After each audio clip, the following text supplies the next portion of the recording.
স্পষ্ট, যার মধ্যে কোনো অস্পষ্টতা নাই, এমন একটা দিন আল্লাহ তাআলা আমাদেরকে প্রদান করেছেন। সে কারণে বলি আলহামদুলিল্লাহ। এবং রাসূলুল্লাহ সাল্লাল্লাহু আলাইহি ওয়াসাল্লামের উপর দরুদ এবং সালাম বর্ষিত হোক। আল্লাহুম্মা সাল্লি ওয়া সাল্লিম আলা নাবিয়িকা মুহাম্মদ, আল্লাহুম্মা সাল্লি আলাইহি, আল্লাহুম্মা বারিক আলাইহি। মুমিনদের অবস্থাটা হচ্ছে সদা সর্বদা অবাক করার মতো। মুমিনরা যেই অবস্থায় থাকে না কেন, সেই অবস্থায় আল্লাহর শুকর তারা আদায় করে। রাসূল সাল্লাল্লাহু বলেছেন, আজাবান লিআমরিল মুমিন ইন্না আমরাহু কুল্লাহু লাহু খায়র। মুমিনের সকল অবস্থায় তার জন্য কল্যাণ করে। সব অবস্থায়, যে অবস্থায় থাকে তার নিজের সঙ্গ অনুসারে এটা ভালো, অথবা তার নিজের সঙ্গ অনুসারে এটা খারাপ, যেই অবস্থায় থাকুক না কেন সে কল্যাণের মধ্যেই থাকে। যেমন যদি তার কোন কল্যাণ ঘটে তাহলে সে আল্লাহ শুকর আদায় করলে এটা তার জন্য কল্যাণ করে। তার যদি কোনো বিপদ ঘটে তাহলে সে যদি ধৈর্য ধারণ করে এটাও তার জন্য কল্যাণ করে। অতএব সকল অবস্থায়, বিপদে এবং সম্পদে, সুস্থতায় এবং অসুস্থতায়, সর্বাবস্থায় একজন ইমানদার ব্যক্তি কল্যাণের মধ্যে থাকে। আমরা অসুস্থ হলে হয়তো মনে করি খুবই খারাপ অবস্থা যাচ্ছে আমার, কিন্তু আল্লাহ সুবহানাহু ওয়া তাআলা এই সময়ে আমাদেরকে এমন মেহেরবানি প্রদান করেন, অসুস্থ ব্যক্তি যদি আল্লাহর কাছে দোয়া করে আল্লাহ তাআলা তার দোয়া কবুল করে নেন। তার মানে that is also a good condition for you. সেটা আপনার জন্য একটি ভালো অবস্থা, কেবল আপনাকে বুঝতে হবে। এবং এই জন্যে আল্লাহ সুবহানাহু ওয়া তাআলার কাছে আপনাকে আত্মসমর্পণ করতে হবে। আল্লাহ সুবহানাহু ওয়া তাআলার কাছে যেমনি ভাবে নবী রাসূল আত্মসমর্পণ করেছেন, আল ইফতিকার ইলাল্লাহ, to submit to Allah, to the decree of Allah, আল্লাহর সিদ্ধান্তের কাছে আত্মসমর্পণ করা এবং সর্বাবস্থায় আল্লাহর কাছে সাহায্য প্রার্থনা করা। মুসা আলাইহিস সালাতু ওয়াস সালামের বিরুদ্ধে ফেরাউন এই হুলিয়া জারি করলো, যেখানে তাকে পাওয়া যাবে শুট অন সাইট, দেখা মাত্রই গুলি করে তাকে হত্যা করা হবে। কারণ কি? কারণ হচ্ছে ফেরাউনের ঘরে মুসা আলাইহিস সালাম লালিত পালিত হচ্ছিলেন, সেখানে বড় হয়ে উঠেছেন।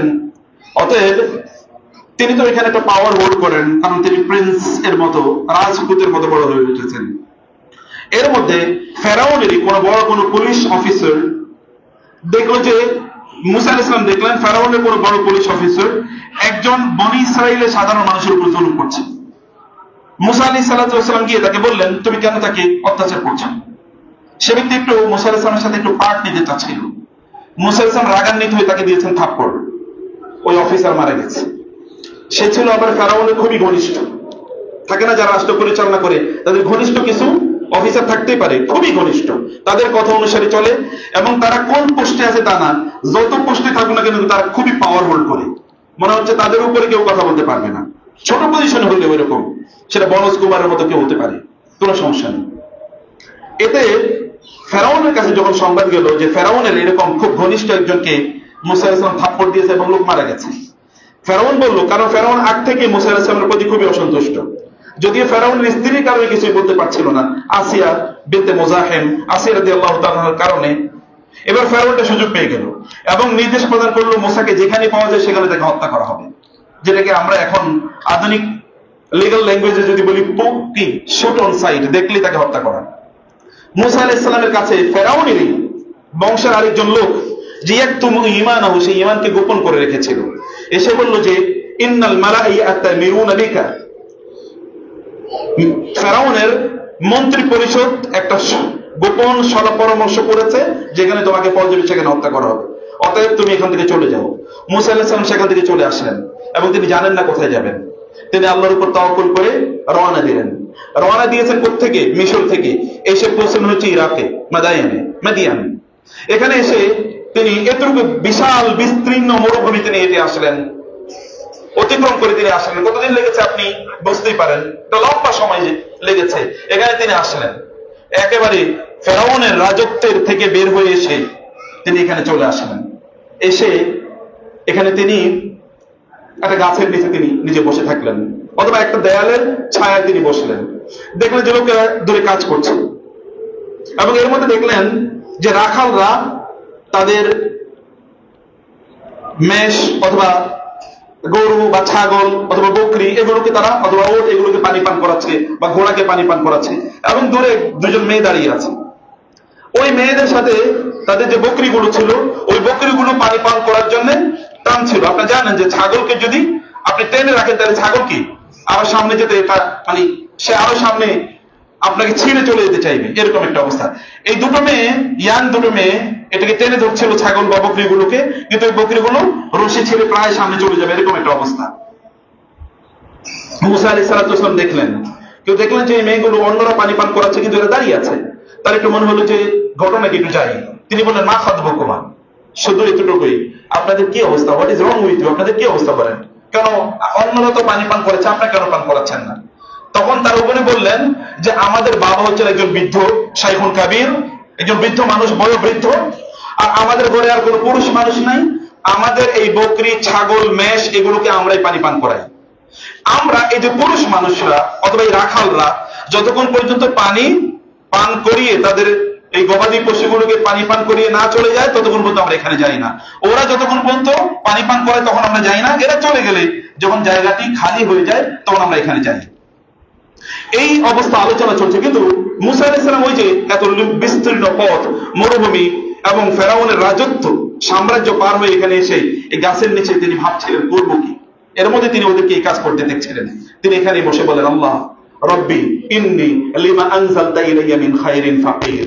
ইফতিকার, তিনি বলেন, হে আল্লাহ, আমি তো কত অসহায় তুমি জানো, আমার কেউ নাই, এখানে কোনো পরিচিত নাই, ওইখান থেকে আমি মাথার উপর হুলিয়া জারি করা হয়েছে সেটা নিয়ে আমি ঘুরছি, কারণ আমাকে হত্যা করা হবে এই নির্দেশনা দেওয়া হয়েছে, এটা নিয়ে আমি ঘুরছি, এখানে আমি পালিয়ে চলে এসেছি। আল্লাহ, আমার কেউ নাই, তুমি আমাকে যেই কল্যাণী দান করো না কেন ওইটাই আমি গ্রাফ করবো, ওইটা আমি ধরবো। মিন খায়রিন, আরবি ভাষা যারা জানেন, খায়রিন এটা নাকেরা, মিন আবার তাবঈদ বোঝায়, তাবঈদ মানে হচ্ছে কিছু, মিন মানে কিছু, আবার খায়রিন মানে ছোট কল্যাণ। যেই কল্যাণী আপনি দেন না কেন, যে অবস্থায় আপনি আমাকে আজকে দেন, আমি সেটাকে গ্র্যাব করবো, সেটাই আমি নেব, আমি ছাড়বো না। আপনি আমাকে আজকে যা দেন আমি তাই নেব। আল্লাহ, এটাকে তিনি আল্লাহ তাআলার কাছে তার আপিল, তার এই ফরিয়াদ আল্লাহ তাআলার কাছে তিনি বলে রাখলেন। এর মধ্যে তিনি দেখলেন ওই ঘটনাগুলো ঘটছে। এবার তিনি গেলেন, এই দোয়া তার শেষ, এবার তিনি মেয়েদের কাছে গেলেন এবং বললেন যে কি অবস্থা। তারা বললেন যে এই অবস্থা। তিনি বললেন, ঠিক আছে, তোমরা এখানে দাঁড়াও, আপনি এখানে দাঁড়ান, আমি আপনাদের বকরিগুলোকে পানি পান করিয়ে দিচ্ছি।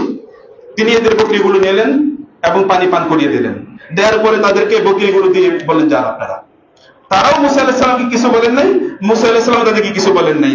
এখানে চোখ টিপা টিপিও নাই, মোবাইল ফোন আদান প্রদানও নাই, কারো ঠিকানা নেওয়া নাই, কোনো আলাপ আলোচনা নাই, শুধু এতটুকুই। ইয়াংরা ভালো করে বুঝবেন, আপনি তো কাউকে একটু হেল্প করলে তার কাছ থেকে একটু কি, একটু মোবাইল নাম্বার চান, একটু ইমেল চান, একটু ফেসবুক প্রোফাইলটা চান, টুইটার অ্যাড্রেসটা কি একটু চান, কোন এলাকায় থাকে, আচ্ছা আরেকবার আপনারা আসলে আমাকে একটু খবর দিয়েন, আমি এখানে আসি, আপনাদেরকে হেল্প করব, ঠিক আছে, ইত্যাদি কত কাহিনী।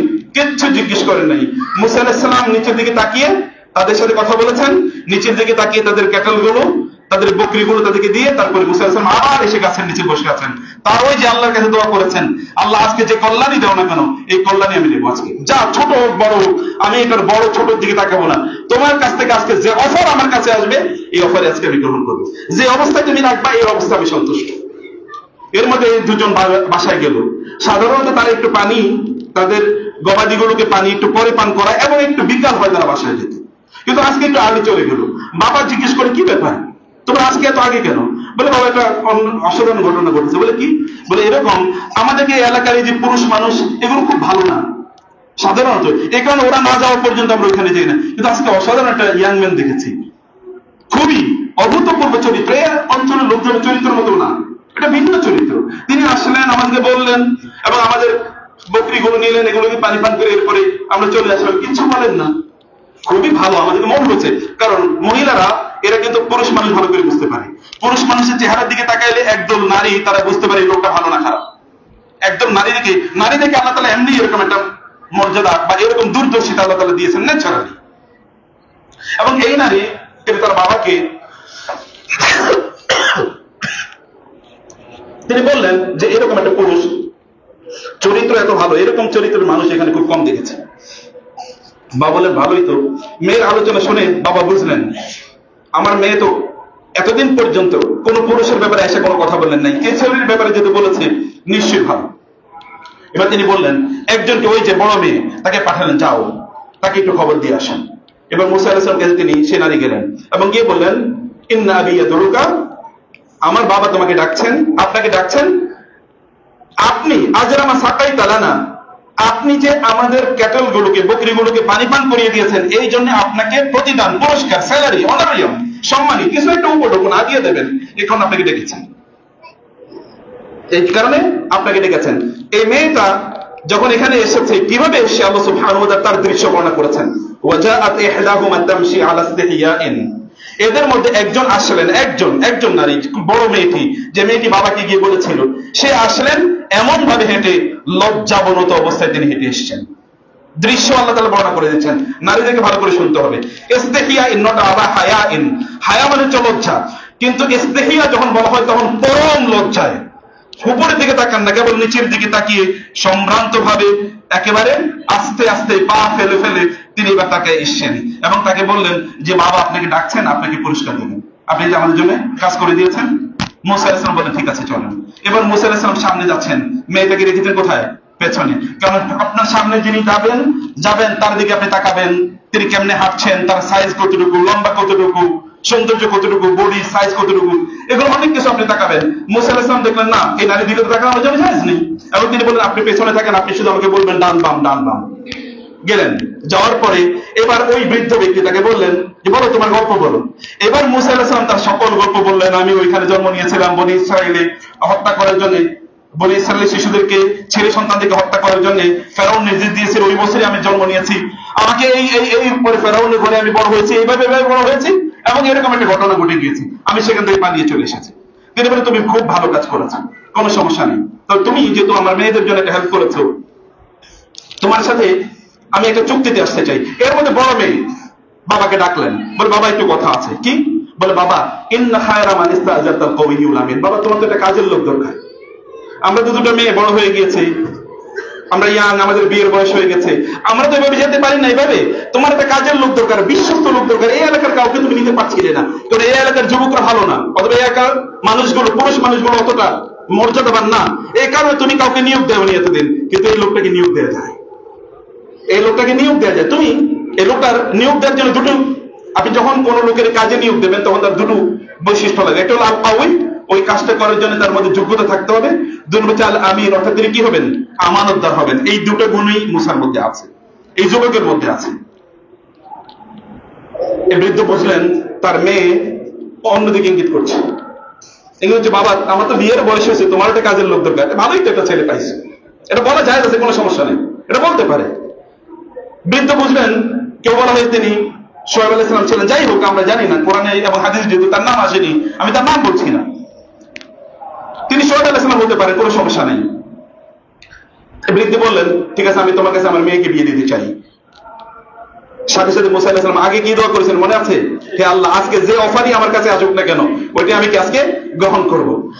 যখন মুসা আলাইহিস সালাম দেখলেন যে এরকম অফার, যে ঠিক আছে তোমার কাছে আমি আমার মেয়েকে বিয়ে দিতে চাই, মহরানা স্বরূপ তুমি 8 বছর আমার কি করবা? রাখালগিরি করবা, 8 বছর, আর এর বিনিময়ে তোমার কাছে আমি আমার মেয়ে বিয়ে দেবো, তোমাকে থাকতে দেবো, তোমাকে খেতে দেবো, এবং তোমার সকল প্রোটেকশন, সিকিউরিটি, কেউ তোমাকে কিছু বলতে পারবে না, সব আমি তোমার নিশ্চিত করে দিলাম। মুসা আলাইহিস সালাম দেখলেন আমি তো তাই চেয়েছি, আল্লাহর কাছে তিনি চেয়েছেন কেবলমাত্র কি একটু হালকা কল্যাণ, আর আল্লাহ সুবহানাহু ওয়া তাআলা এমন কল্যাণ প্রদান করলেন। একটা যুবক বয়সে একজন মানুষের সবচেয়ে বেশি প্রত্যাশা কি? একটা বিয়ে করবে, একটা চাকরি থাকবে, একটা বাড়ি বা বাসস্থান থাকবে, একটু কি মোটামুটি নিরাপত্তা থাকবে, সুন্দর করে জীবন যাপন করতে পারবে, একটি সম্ভ্রান্ত মর্যাদাকর জীবনের জন্য যা প্রয়োজন আল্লাহ সুবহানাহু ওয়া তাআলা তাকে তাই প্রদান করবেন। আল্লাহ সুবহানাহু ওয়া তাআলার কাছে যদি আপনি আত্মসমর্পণ করেন, আল্লাহ সুবহানাহু ওয়া তাআলা আপনাকে এইভাবেই প্রদান করবেন। আত্মসমর্পণ করা, কিন্তু আত্মসমর্পণের শ্রেষ্ঠতম মাধ্যম কি? এই মাধ্যমটি মূলত আমি আজকে খুব সংক্ষেপে আপনাদের সামনে আলোচনা করতে চাই।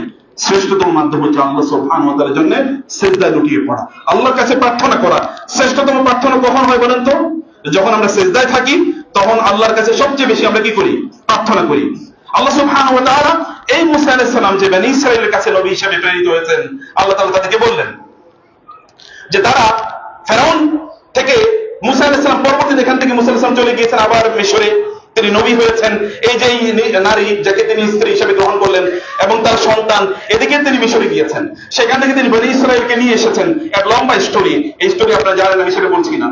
তিনি যখন সেখান থেকে তাদেরকে নিয়ে আসছিলেন, যখন লোহিত সাগর পার হয়ে এপারে চলে আসলেন, এবং এপারে এসে এরা বললেন যে আমরা এমন একটা জায়গায় যেতে চাই যেখানে আমরা নিজেরা ফসল উৎপাদন করে খেতে পারবো।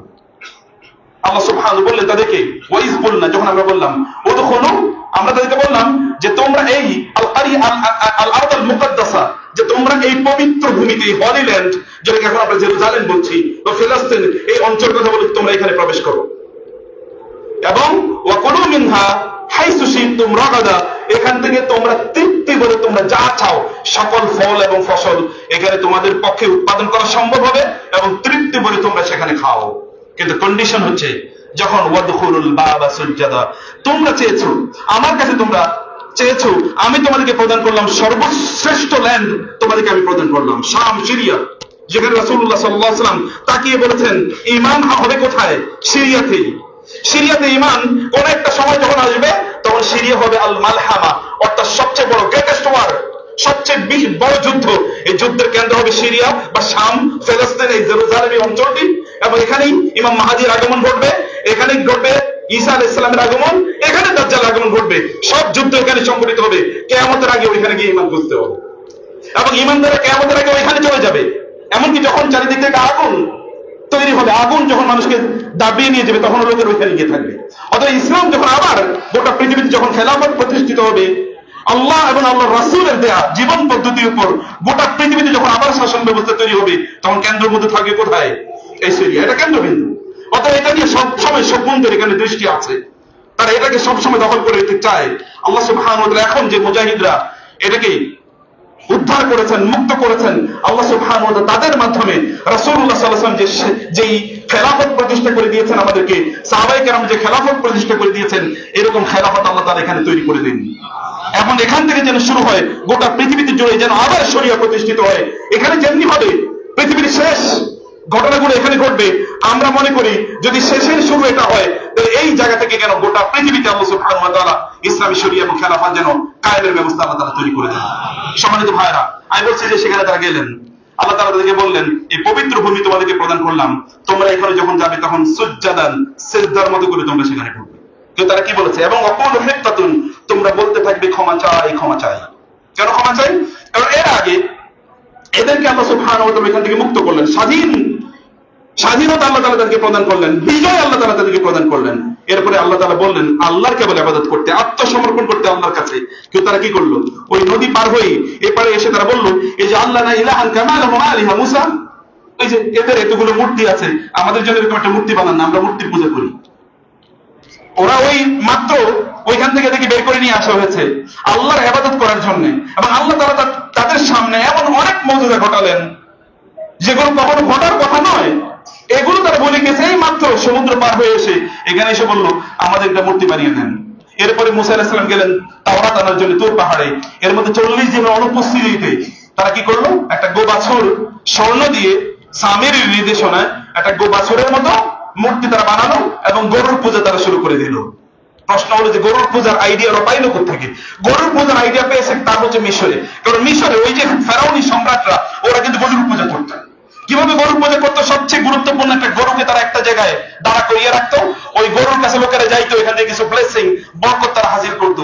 যেমনি ভাবে দেখবেন আমাদের আশপাশের কিছু দেশ আছে, ওইখানে তারা গরুর সব কিছু থেকে তারা কি নেয়?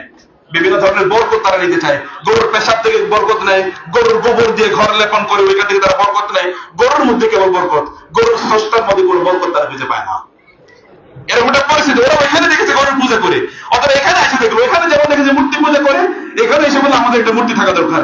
ওইখানে দেখছে গরুর পূজা করে, এখানে এসে তারা গরুর পূজা শুরু করে দিয়েছে। মানুষ যা দেখে, যেমন দেখবেন আমাদের বাপদাদারা, আপনারা বলে থাকেন যে বাপদাদারা অনেক কিছু করেছে, এখন যদি আপনি তাদেরকে তাওহীদের কথা বলেন, বলে বাপদাদারা এটা করছে, তোমরা আবার নতুন ইসলাম নিয়ে এসছো। বাপদাদাদের ধর্ম আঁকড়ে ধরতে চায়। বাপদাদারা তারা যেহেতু দেখেছে যে যারা মূর্তি পূজা করে অথবা গরু পূজা করে, তারা তাদের সাথে যেহেতু এরা উঠা বসা করেছে, এদের মধ্যে এরকম কিছু দর্শন বা বিশ্বাস অথবা এমন কিছু প্র্যাকটিস, এদের মধ্যে ট্রেডিশন এগুলো থেকে গিয়েছিল। এদের মধ্যে এরকম ট্রেডিশন থেকে গিয়েছিল, ওরা এখান থেকে বের হতে পারে নাই। যাই হোক, মুসা আলাইহিস সালাম এর কাছে তারা বললেন আমরা এই যে নিজেরা রান্না বান্না করে খেতে পারবো না, আল্লাহকে বলেন আমাদের খাবার পাঠাতে। আল্লাহ তাআলা তাদের জন্য মান্না সালাওয়ার ব্যবস্থা করে দিলেন। কয়েকদিন পরে বললেন যে না, লান নাসবিরা আলা তুআমিন ওয়াহিদিন, এক খাবার নিয়ে আমাদের থাকা সম্ভব না, আল্লাহকে বলেন এমন একটা জমিনে আমাদেরকে দিতে, সেখানে আমরা নিজেরা উৎপাদন করে খাবো। কারণ তারা কি করেছিল, ওই যে মিশরে এরা তো ছিল মূলত কৃতদাস, অতএব এরা মিশরের রাজন্যবর্গ যারা ছিল বা ওইখানকার ফেরাউনের গোষ্ঠীর জন্য এরা উৎপাদন করতো, রাখালের মতো করে কাজ করে উৎপাদন করতো, ওরা খেত। অর্থাৎ তাদের এই আগের অভ্যাস এরকম তারা পরিবর্তন করতে পারেনি বলে আমরা এরকম উৎপাদন করে এখানে খাবো। আল্লাহ বলে যাও উদখুলুল আরদাল মুকাদ্দাসা আল্লাতী, যেই পবিত্র ভূমিটাকে আমি বরকতপূর্ণ করেছি ওইখানে যাও, সেখানে তোমরা ফাইন্না লাকুম মা সাআলতুম, তোমরা যা চেয়েছো তা সেখানে তোমরা পাবে। কিন্তু এখানে প্রবেশ করার জন্য দরজা দিয়ে প্রবেশ করার সময় কি করতে হবে? সিজদাবনত হয়ে প্রবেশ করতে হবে। কিন্তু তারা কি সিজদাবনত হয়ে প্রবেশ করেছে?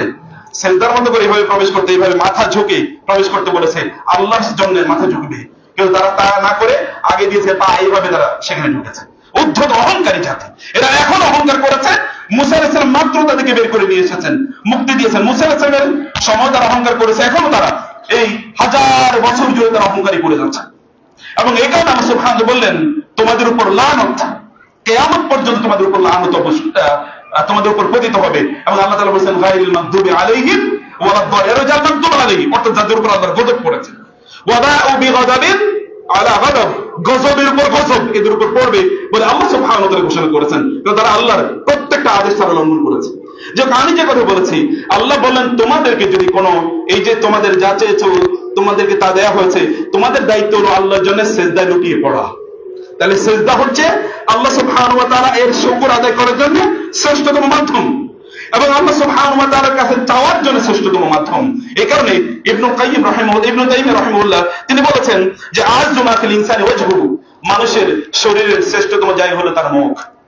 ফাওয়াদাহু আলাল আরদি গায়াতু খুদুইহি বিবাদানিহি, অতএব কোন একজন ব্যক্তি যখন তার এই কপাল এবং তার মুখটি মাটির মধ্যে রাখে, তার মানে হচ্ছে সে আল্লাহ সুবহানাহু ওয়া তাআলার কাছে তার সবচেয়ে বেশি বিনয়, নম্রতা, আত্মসমর্পণ প্রকাশ করলো।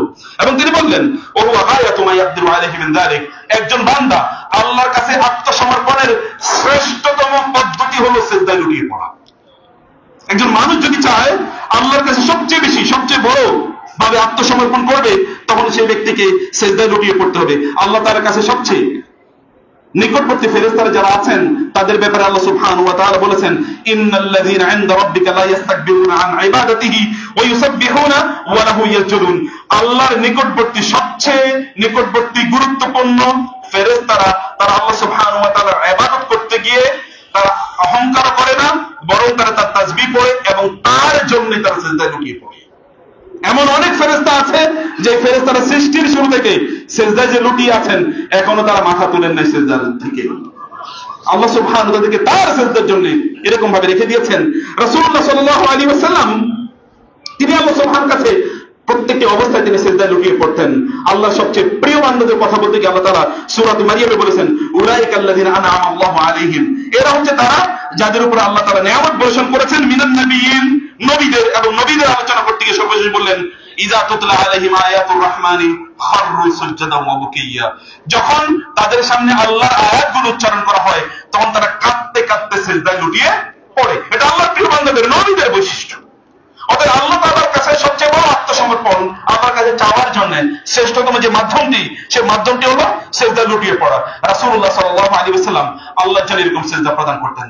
আয়েশা রাদিয়াল্লাহু তাআলা বলেছেন ইয়াসজুদু সিজদাতা মিন যালিকা কদরা মা ইয়াকরা আহাদুকুম 50 আয়া মিন ক্বাবলি আন ইয়ারফা রাসাহু। ইমাম বুখারী উল্লেখ করেছেন, আয়েশা রাদিয়াল্লাহু তাআলা বলেন রাসূলুল্লাহ সাল্লাল্লাহু আলাইহি ওয়াসাল্লাম যখন সিজদা প্রদান করতেন, এমন লম্বা সিজদা প্রদান করতেন তোমরা এর মধ্যে কোরআনের 50টি আয়াত পড়ে ফেলতে পারতে। এত লম্বা তিনি সিজদা প্রদান করতেন। রাসূলুল্লাহ সাল্লাল্লাহু আলাইহি ওয়াসাল্লাম সিজদার মধ্যে কি বলতেন?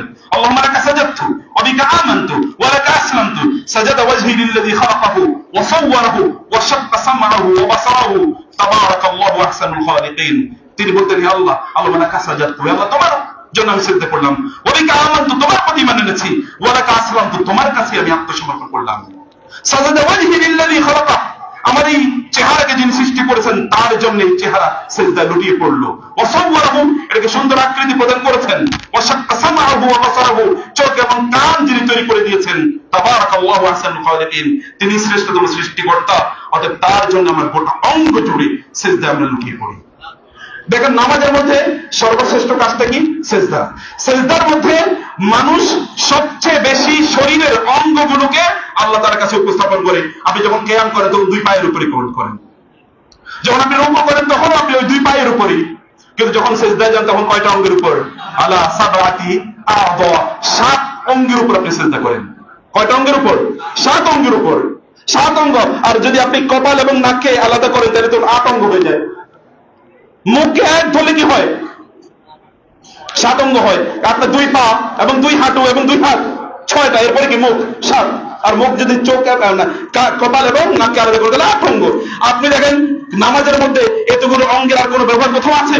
নাই। সিজদার মধ্যে আপনি সবগুলো অঙ্গের এবং সবচেয়ে শ্রেষ্ঠতম, সবচেয়ে কার্যকরী অঙ্গগুলোকে আপনি সিজদার মধ্যে লুটিয়ে দেন।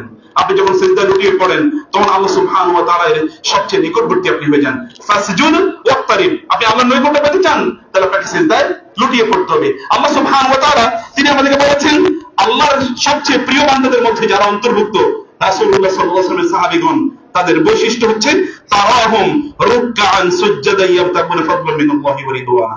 আপনি তাদেরকে দেখবেন in most of the cases তাদেরকে সিজদায় লুটিয়ে থাকা অবস্থায় আপনি দেখবেন। সাহাবায়ে কেরামদের শ্রেষ্ঠতম বৈশিষ্ট্য হলো একটি, যে তারা আল্লাহ সুবহানাহু ওয়া তাআলার জন্য তারা সিজদায় লুটিয়ে পড়তেন। এবং আল্লাহ সুবহানাহু ওয়া তাআলা তাদের ব্যাপারে বলেছেন ফামা লাহুম লা ইউমিনুন ওয়া ইযা কুরিআ আলাইহিমুল কুরআন লা ইয়াসজুদুন। তারা সিজদা করে না কেন? যখন তাদেরকে ঈমানের কথা বলা হয়, আল্লাহর কথা বলা হয়, কোরআনের কথা বলা হয়, তখন তাদের কাজ হচ্ছে সিজদায় লুটিয়ে পড়া। সবকিছু আল্লাহর জন্য সিজদা করছে। আপনি যদি দেখেন আল্লাহ ইয়াসজুদু লিল্লাহি মা ফিস সামা, আল্লাহ ইয়াসজুদু লিল্লাহি লিল্লাহিল্লাযী ইউখরিজুল খাবআ ফিস সামাওয়াতি ওয়াল আরদি ওয়া ইয়ালামু মা তুখফুনা ওয়া মা তু'লিনুন। তোমরা কি আল্লাহর জন্য সিজদা করতে পারো না? যিনি আসমান এবং জমিনের যা কিছু অপ্রকাশ্য, যে কিছু গোপন আছে, এগুলো তিনি বের করবেন, প্রকাশ করে দেবেন। এবং তোমরা কি গোপন করছো, কি প্রকাশ করছো তিনি জানেন। তার উদ্দেশ্যে তোমাদের সবাই সিজদা করা দরকার। প্রিয় ভাইরা, নামাজের মধ্যে কোনো কাজ 2 বার নাই, কিন্তু একটা কাজই 2 বার করতে হয়। সেটা কোনটা?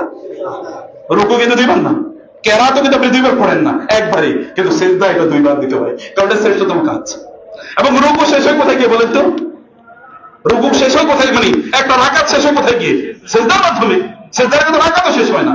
সিজদা এতটা গুরুত্বপূর্ণ। আল্লাহ সুবহানাহু ওয়া তাআলা ইবাদতের মধ্যে সিজদাকে সবচেয়ে গুরুত্বপূর্ণ করে আল্লাহ সুবহানাহু ওয়া তাআলা নির্ধারণ করেছেন। এবং আমরা যে কথা বলেছি, আল্লাহ যদি আপনি সবচেয়ে নিকটবর্তী হতে চান তাহলে আপনাকে সিজদায় লুটিয়ে পড়তে হবে। একজন সাহাবী রাদিয়াল্লাহু তাআলা আনহু তিনি এসে রাসূলুল্লাহ সাল্লাল্লাহু আলাইহি ওয়াসাল্লামকে বললেন, ইয়া রাসূলুল্লাহ উরিদু মুরাফাকাতাকা ফিল জান্নাহ। আমি জান্নাতে আপনার সাথে থাকতে চাই, জান্নাতে আপনার সাথে থাকতে চাই।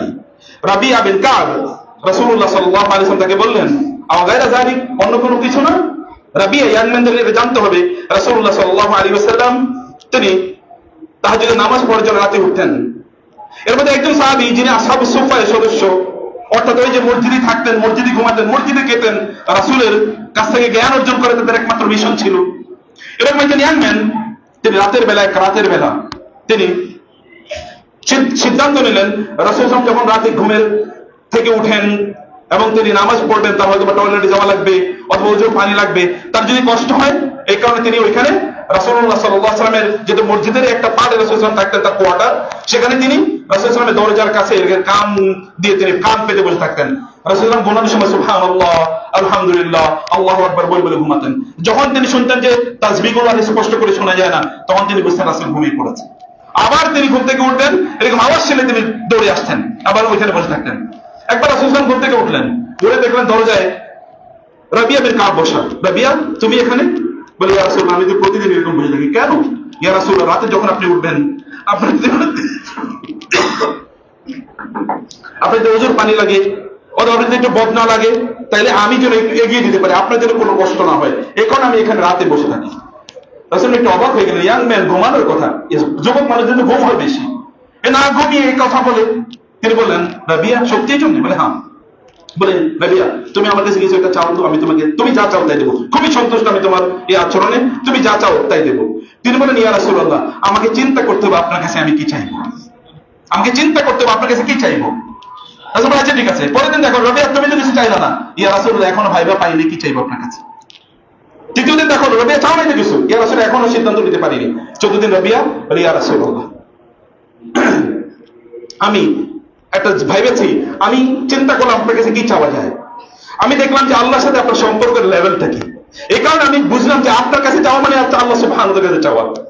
অতএব আল্লাহর কাছে চাওয়া মানে আপনার কাছে বললে এটা আল্লাহ সুবহানাহু ওয়া তাআলা কবুল করে নেবেন, কারণ আল্লাহর সাথে আপনার যে সম্পর্ক, এই কারণে আমি ভেবেছি আপনার কাছে সবচেয়ে সেরা জিনিসটা চাইবো। কি বলো? ইয়া রাসূলুল্লাহ আমি জান্নাতে আপনার সাথে থাকতে চাই।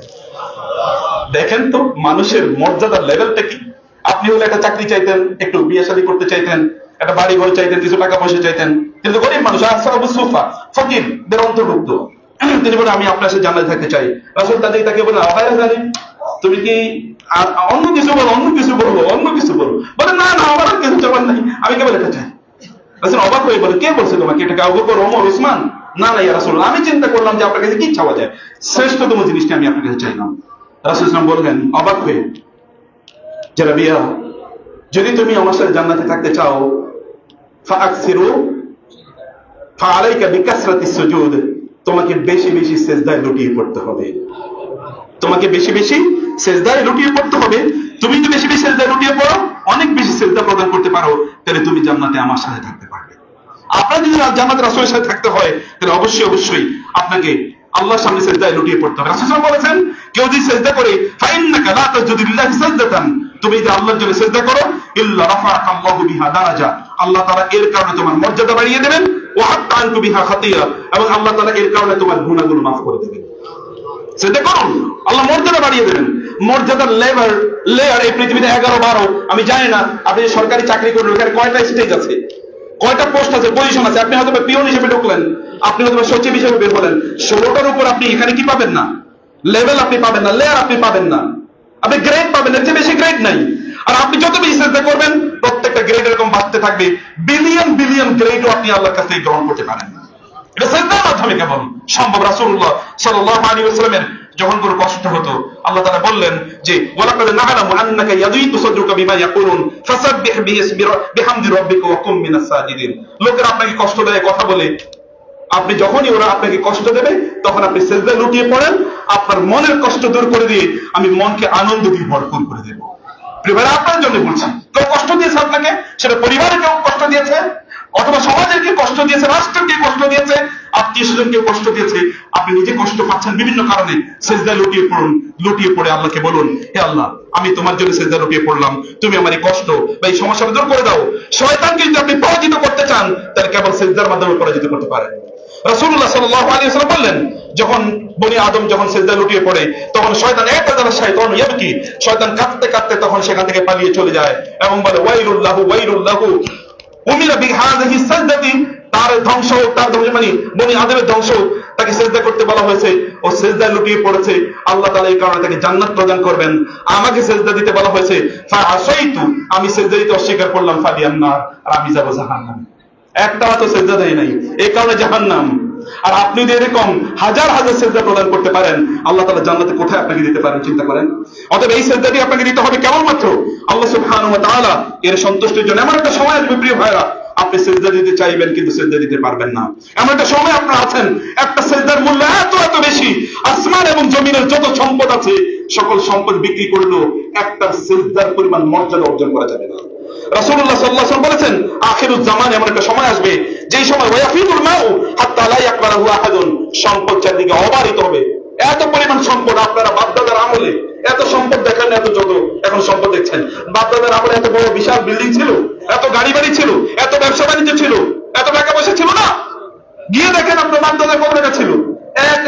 মানে শায়েস্তা খায়ের আমলে নাকি আপনার মানে 1 পয়সা দিয়ে 7 মণ চাল নাকি বা ধান পাওয়া যেত। অথবা আপনি যদি এখনো ধরেন, এখন থেকে আপনি যদি সেই স্বাধীনতার সময়ের মানে 1971 কথা বলছি, 75 এমনকি 80-82 দিকে আপনি 4-5 টাকা করে চালের কেজি কিনতেন, এবং যেটা 100 টাকা করে কিনতে হয়, অথবা তার চেয়েও কম। এরকম একটা সময় তো গিয়েছে, জিনিসপত্রের দাম এরকম ছিল, মানুষের টাকা তখন কত ছিল, লাখপতিতে খুঁজে পাওয়া যেত না।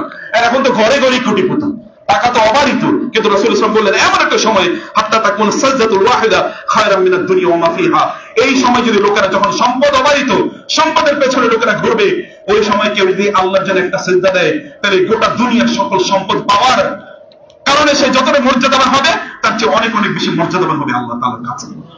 সিজদা বেশি বেশি দিতে হবে আপনাদেরকে প্রিয় ভাইরা।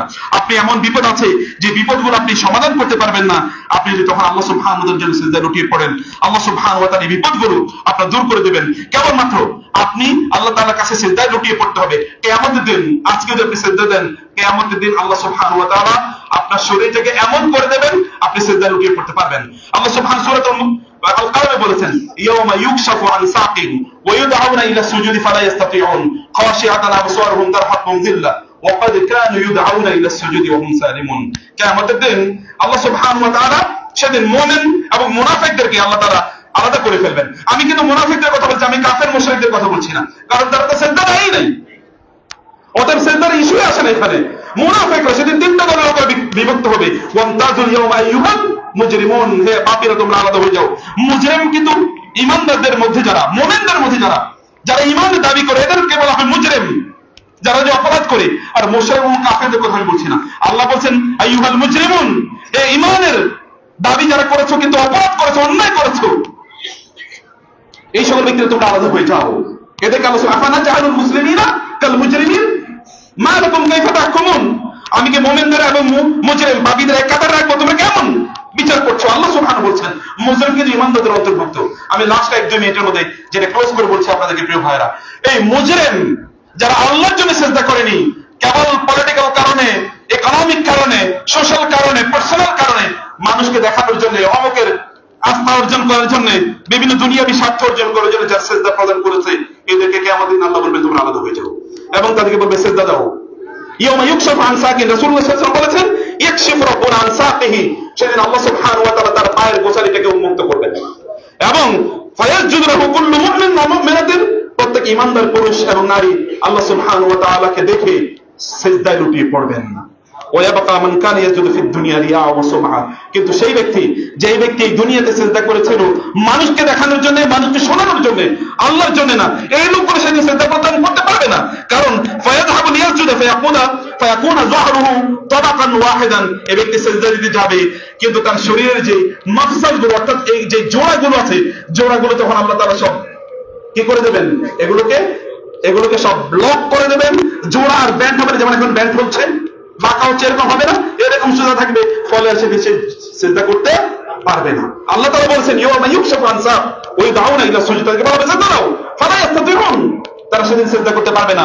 খাশিয়াতান আবসারুহুম, চোখগুলো এরকম বিশাল হয়ে যাবে। তারহাকুম যিল্লাহ, তারা অপমানিত, লাঞ্ছিত হবে সেদিন। ওয়াকাদ কানু ইয়াদউনা ইলা সুজুদি ওয়া হুম সালিমুন, দুনিয়ায় থাকা অবস্থায় যখন তারা সুস্থ ছিল তাদেরকে বলা হতো তোমরা সিজদা প্রদান করো, কিন্তু তারা সিজদা প্রদান করত না।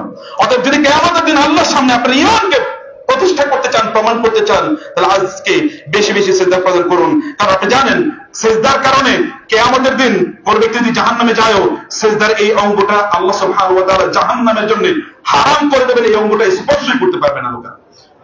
এই মানে জাহান্নামে এই অংশটা, সিজদার অংশটা স্পর্শই করতে পারবে না কিয়ামতের দিন। অথচ দেখতে হতে পারে শরীরের অন্যান্য অঙ্গ প্রত্যঙ্গগুলো জাহান্নাম পুড়িয়ে দেবে, কিন্তু এটা পড়াবে না। এবং এই কারণে এটা দেখে দেখে রাসূলুল্লাহ সাল্লাল্লাহু আলাইহি ওয়াসাল্লাম পরবর্তীতে জাহান্নাম থেকে ওই লোকদেরকে বের করে নিয়ে আসবেন। রাসূলুল্লাহ সাল্লাল্লাহু আলাইহি ওয়াসাল্লাম তিনি আমাদেরকে জানিয়ে দিয়েছেন যখন কোন একজন ব্যক্তি সিজদা প্রদান করে তখন সে আল্লাহ সুবহানাহু ওয়া তাআলা সবচেয়ে নিকটবর্তী হয়ে যায়। শুধু তাই না প্রিয় ভাইরা, সিজদা যখন আপনি প্রদান করেন, সিজদার কারণে আল্লাহ সুবহানাহু ওয়া তাআলা আপনার গুনাহগুলো মাফ করে দেন। সবকিছু আল্লাহ সুবহানাহু ওয়া তাআলার জন্য সিজদা প্রদান করছে, এমনকি আসমান জমিনের যা কিছু আছে তওবা ওয়া কারহা সবকিছু মহান আল্লাহ সুবহানাহু ওয়া তাআলার জন্য সিজদা প্রদান করছে। তাই কি আপনি আল্লাহ সুবহানাহু ওয়া তাআলার জন্য সিজদা প্রদান করবেন না? রাসূল সাল্লাল্লাহু আলাইহি ওয়াসাল্লাম বলেছেন কিয়ামতের দিন আমি আমার উম্মতকে কিভাবে খুঁজে পাবো? উম্মতকে খুঁজে পাওয়ার পদ্ধতি হচ্ছে তাদের ওজুর জায়গাগুলো থেকে আলো ঠিকরে পড়বে এবং তাদের সিজদার জায়গা থেকে সূর্যের চেয়ে আরো দীপ্তমান আলো বের হবে। আমি ওই আলো দেখে দেখে আমার উম্মতকে খুঁজে বের করে নিয়েছি। এই জায়গাকে যদি আপনি আলোকিত করতে চান তাহলে সিজদায় লুটিয়ে পড়ুন মহান আল্লাহ সুবহানাহু ওয়া তাআলার সামনে।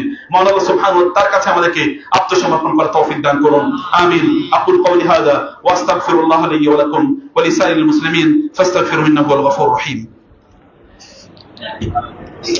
একটা ভাই তার ওয়াইফের জন্য দোয়া চাইছে, অসুস্থ আছে, আর এমনি অনেকে।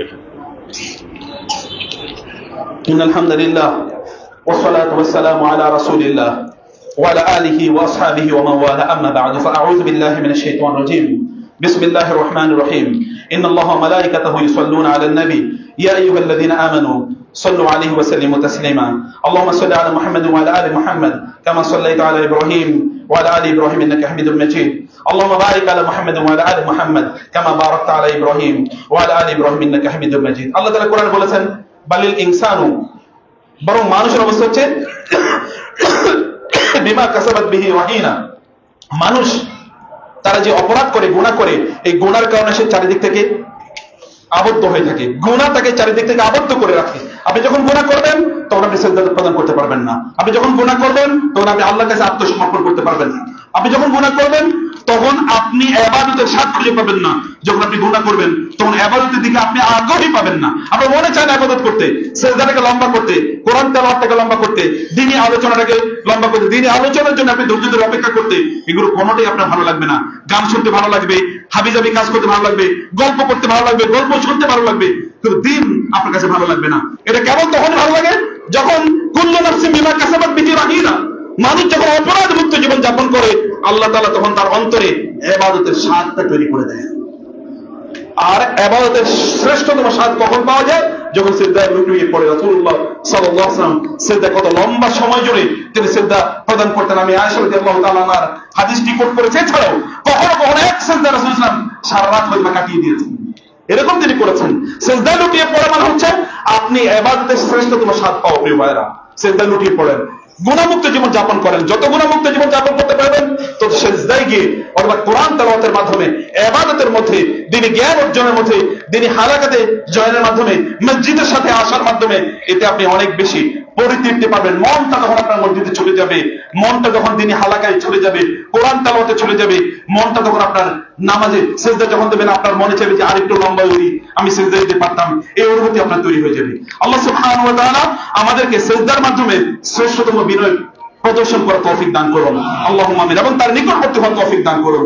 আপনার কোনো কষ্ট আছে সিজদায় লুটিয়ে পড়ে বলুন, আপনার কিছু চাওয়া লাগবে সিজদায় বলুন আল্লাহকে, কারণ আল্লাহর সবচেয়ে বেশি নিকটবর্তী আপনি হয়ে যান কখন? যখন আপনি সিজদায় থাকেন। কারণ আল্লাহ এবং এই কারণে রাসূল বলেছেন ফাকামিনুন আইয়ুস্তাজাবা লাহু, তখন তোমার দোয়া কবুল হয়ে যাবে। এটা সবচেয়ে বেশি কি? এটা সবচেয়ে বেশি পটেনশিয়াল, সম্ভাবনা নয়। এবং তোমাদের ফাসিরু ফি দোয়া, তখন তোমরা দোয়া বেশি বেশি করো। এটা সিজদায় দোয়া কবুলের মতো। রাসূল বলেছেন যখন তাকে প্রশ্ন করো দোয়া আইয়ু দুআই মানে আসমা, কোন দোয়া আল্লাহ তাআলা সবচেয়ে বেশি শুনেন? তখন তিনি বলেন দুবুরুস সালাওয়াতিল মাকতুবা, প্রত্যেক ফরজ নামাজের শেষে গিয়ে যদি সিজদায় পড়ে অথবা যখন সালাম ফেরানোর আগে আল্লাহকে দোয়া করেন, আল্লাহ তাআলা এই দোয়া কবুল করে নেবেন। এই সময়গুলোকে অ্যাভেইল করেন প্রিয় ভাইরা, কারণ আপনারা এটা আখিরুল জামানে আমরা বসবাস করি, চারদিকে যা আমরা দেখতে পাচ্ছি। আর এই সময়ে আল্লাহ সুবহানাহু ওয়া তাআলার কাছে আপনার বেশি বেশি দোয়া করা দরকার, বেশি বেশি আল্লাহ সুবহানাহু ওয়া তাআলার কাছে আল্লাহর জন্য সিজদা দেওয়া দরকার। কারণ এখন সিজদার মধ্যে আমাদের মন বসে না। আল্লাহ তাআলা যেন আমরা সিজদা দিতে পারি বেশি বেশি, সেই তৌফিক আল্লাহ তাআলা আমাদেরকে দান করুন। আমাদেরকে আল্লাহ তাআলা সুস্থ দান করুন। এবং আল্লাহ সুবহানাহু ওয়া তাআলা আমাদের মধ্যে যারা অসুস্থ আছেন তাদের সকল অসুস্থতা আল্লাহ তাআলা দূর করে দেন। এই মসজিদে ইমাম মুসলিমকে আল্লাহ তাআলা কবুল করে নিন, এই জামে ইমাম মুসলিমকে আল্লাহ তাআলা কবুল করে নিন, এটাকে আল্লাহ তাআলা বারাকাপূর্ণ করে দেন। এখানকার সকল মুসল্লিদের মধ্যে আল্লাহ তাআলা দ্বীনের ভালোবাসা তৈরি করে দেন। আল্লাহর একান্ত একনিষ্ঠ বান্দা হওয়ার তৌফিক দান করুন। অনেকে দোয়া চেয়েছেন, তাদের সকলের মনের ভালো আকাঙ্ক্ষাগুলোকে আল্লাহ সুবহানাহু ওয়া তাআলা কবুল করে নেন এবং প্রত্যেককে আল্লাহ সুবহানাহু ওয়া তাআলা গুণমুক্ত জীবন যাপন করার তৌফিক দান করেন। আল্লাহ তুমি আমাদের এই দেশটাকে কবুল করে নাও, দ্বীনের জন্য কবুল করে নাও, তোমার শরিয়া এখানে কায়েম করে দাও। আল্লাহ আল্লাহ তুমি আমাদের ওই অঞ্চল, যেই অঞ্চল করে তোমার রাসূল বারবার বলেছে এবং তুমিও কোরআনে বলেছো আল্লাযী বারাকনা হাওলাহু লিনুরিয়াহু মিন আয়াতিনা, তোমার রাসূল যেখান থেকে মেরাজে গিয়েছে ওই জায়গাটাকে আল্লাহ তোমার রাসূলের দেশ, তোমার রাসূলের প্রতি যে সুন্নাহ, সেই সুন্নাহ অথবা তোমার যে শরিয়া, তোমার রাসূলের প্রদর্শিত যে খেলাফা, এই খেলাফা এবং শরিয়ার জন্য তুমি কবুল করে নাও আল্লাহ। সেখান থেকে ইসলামের বিজয়কে তুমি কবুল করে নাও আল্লাহ। সেখানকার মুজাহিদদেরকে তুমি কবুল করে নাও আল্লাহ। তাদের ঈমানের শক্তি আরো বাড়িয়ে দাও, তাদের শক্তিমত্তা আরো বাড়িয়ে দাও। সেখান থেকে গোটা পৃথিবীতে ইসলামের জয় জয়কার তুমি শুরু করে দাও আল্লাহ। আল্লাহ তুমি গোটা পৃথিবীতে ইসলামকে দায়েম এবং কায়েম করে দাও। মানুষ বোঝে না আল্লাহ, তুমি তাদেরকে তোমার পথটা দেখাও আল্লাহ। তুমি মানুষকে তোমার কথা বল, তোমার কথা মানুষকে বুঝিয়ে দাও আল্লাহ। তুমি তো মানুষকে হেদায়েত দাও, কেউ তাদেরকে পথভ্রষ্ট করতে পারবে না আল্লাহ। তুমি মানুষকে হেদায়েত দান করো আল্লাহ, তোমাকে বুঝার তৌফিক দান করো, তোমাকে চেনার তৌফিক দান করো আল্লাহ, তোমার রাসূলকে ভালোবাসার তৌফিক দান করো, তোমার রাসূলের সাহাবীদের তাদের পথ এবং মতে যেন আমরা চলতে পারি সেই তৌফিক আমাদেরকে দান করো আল্লাহ। আমাদের এই দেশের সকল সমস্যা তুমি সমাধান করে দাও, অস্থিরতা দূর করে দাও, ধোঁয়াশা করে তুমি কাটিয়ে দাও, সকল চক্রান্ত এবং ষড়যন্ত্র থেকে এই ছোট্ট ভূখণ্ডতে যেখানে হাজার হাজার মসজিদ, লক্ষ লক্ষ মসজিদ, লক্ষ লক্ষ আলেম এবং উলামা, যেখানে দ্বীনের কথাগুলো এখন আমরা উন্মুক্ত করে বলতে পারি, এই জায়গাটাকে তুমি স্বাধীনতা দিয়ে ভরপুর করে দাও, বারাকা দিয়ে ভরপুর করে দাও।